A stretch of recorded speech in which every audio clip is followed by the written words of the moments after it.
umesahau huduma yako ya PUK na unahitaji PUK, utaingia katika menu nyota 147 nyota 00 alama leli, alafu utachagua jihudumie, kisha utachagua namba 3 kupata PUK, na ndipo utaweza kuingiza namba yako ambayo unahitaji PUK, tarakimu zako 10 za namba husika, ndipo utaambiwa uingize namba yako ya NIDA na PUK zako utakuwa umetumiwa kwa njia ya ujumbe wa message na utaweza kufanikiwa huduma hiyo husika. Picha zote za Yas Zanzibar International Marathon 2025 sasa zinapatikana kwenye link za bio za mitandao yetu ya kijamii. Karibu!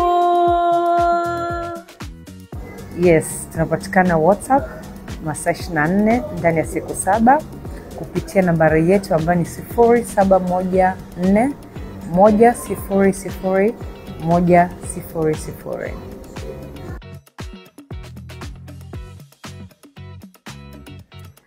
Asante sana, karibu kwenye familia ya Yas.